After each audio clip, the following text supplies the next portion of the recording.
کیا میرے اللہ کے پاس اپنے پیارے بندوں کے لیے لڑکیوں کی کمی؟ کیا میرے رب کے پاس اپنی پیاری بندیوں کے لیے لڑکوں کی کمی؟ یہ امپاسبل ہے کہ اس کے بغیر میں خوش یا راضی ہو سکوں، یا میرے دل کو سکون مل سکے۔ میں کبھی بھی اس کے بغیر خوش نہیں رہ سکتا یا رہ سکتی۔ ہم کیوں یہ سمجھ بیٹھتے ہیں کہ میرا رب مجھے راضی نہیں کر سکتا،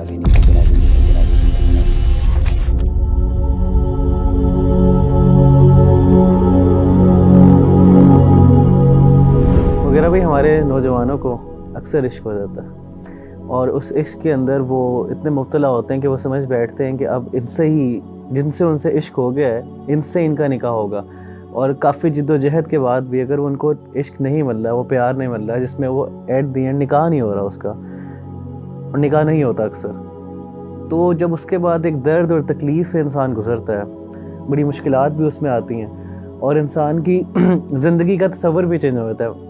کہنے کا مقصد یہ ہے کہ انسان اپنے آپ کو سمجھتا ہے کہ وہ اس کے بغیر زندہ ہی نہیں ہے، تو کیسے مغیرہ بھائی وہ شخص اپنے آپ کو اس کرب سے، اس اذیت سے نکالے اور ایک نارمل عام زندگی گزارے جس طرح وہ پہلے گزار رہا تھا جب اس کو عشق نہیں ہوا ہوا تھا؟ ابھی اللہ بھائی، میں یہ سمجھتا ہوں کہ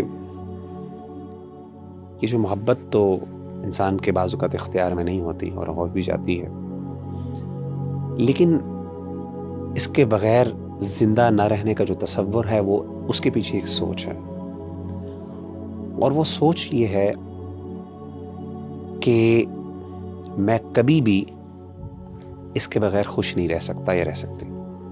میری خوشی اور میرا پورا سکون وہ اس چیز کے اوپر منحصر ہے، یا وہ ڈیپینڈنٹ ہے کہ یہ شخص مجھے مل جائے۔ یہ امپاسبل ہے کہ اس کے بغیر میں خوش یا راضی ہو سکوں، یا مجھے یا میرے دل کو سکون مل سکے۔ ربیع اللہ بھائی، مجھے یہ بتائیے،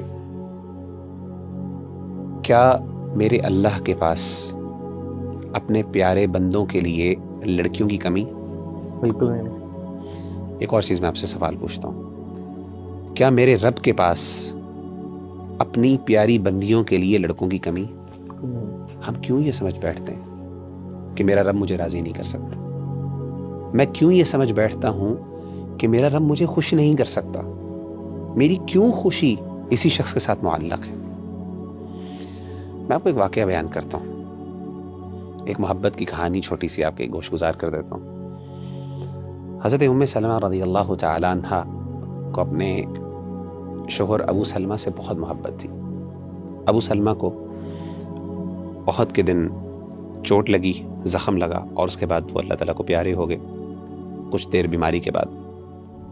تو اللہ کے رسول صلی اللہ علیہ وسلم ان کی عیادت کرنے آیا کرتے تھے، اور جب اللہ کے رسول صلی اللہ علیہ وسلم کو یہ پتہ چلا کہ ابو سلمہ دنیا سے رخصت ہو گئے ہیں، تو آپ نے حضرت ام سلمہ کو ایک دعا سکھائی اور کہا، آپ یہ کہیں انا للہ و انا الیہ راجعون، کہ ہم سب اللہ کے ہیں اور اسی کی طرف ہم نے لوٹ کے جانا ہے، اور ساتھ یہ بھی کہ اللہم اجرنی فی مصیبتی واخلف لی خیرا منہا، کہ اللہ جو مجھ پہ تکلیف آئی ہے تیری طرف سے، اس تکلیف کو رائگاں نہ جانے دینا۔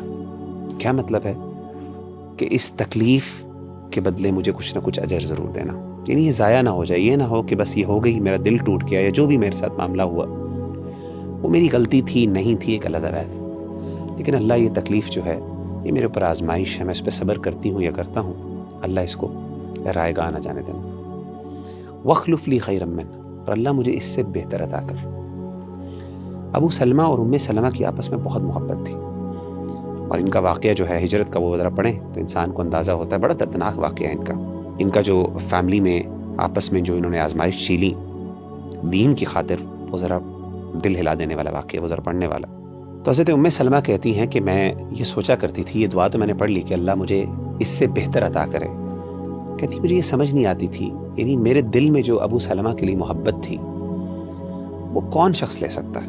کہتے مجھے یہ بات ہضم نہیں ہوتی تھی، مجھے سمجھ نہیں آتی تھی کہ کون ابو سلمہ سے میرے لیے بہتر ہو سکتا ہے۔ انسان بھی یہ سمجھتا ہے محبت اور عشق میں کہ اس بندے کی جگہ کون لے سکتا ہے، اس سے بہتر کون ہو سکتا ہے، اصل میں یہی سوال ہے۔ تو کہتے لیکن میں پھر بھی اس پر اعتماد کرتے ہوئے، توکل کرتے ہوئے دعا پڑھ لیتی، اللہ مجھے بہتر عطا کر۔ میرے نبی نے کہا کہ مجھے بہتر مل سکتا، میرا رب کہتا ہے کہ تجھے بہتر مل سکتا۔ مختلف رشتے آئے, سیدنا ابو بکر کے آئے, بڑے لوگوں کے رشتے آئے, نہیں مطمئن ہوئی, یہاں تک کہ اللہ کے رسول صلی اللہ علیہ وسلم کا رشتہ آ گیا. جب اللہ کے رسول صلی اللہ علیہ وسلم سے آپ کی شادی ہوئی, ام سلمہ کی, کہتی ہیں سبحان اللہ, مجھے اندازہ ہوا کہ واقعی میرے رب کو پتہ ہے کہ مجھے اس سے زیادہ خوشی مل سکتی ہے اور مجھے ملی. تو اصل بات یہ ہے کہ یہ جو سمجھنا کہ میرا رب مجھے راضی نہیں کر سکتا, میں سمجھتا ہوں کہ یہ ہم نے اللہ کی محبت کو اور اللہ تعالیٰ کی قدرت کو پھر سمجھا ہی نہیں. انسان کو دعا کرنی چاہیے, جیسے استخارہ کے آخر میں آتا ہے نا, اللہم رضنی بہ, اللہ فیصلہ تو کر لے, میں تیرے اختیار میں دے دیتا ہوں یا دے دیتی ہوں, لیکن اللہ پھر میرے دل کو بھی ٹھنڈا کر, میرے دل کو راضی کر دے. تو یہ اللہ سے دعا مانگنی چاہیے, انشاءاللہ اللہ تعالیٰ بہتر عطا کر دے گا. اللہ پہ ٹرسٹ کرے انسان.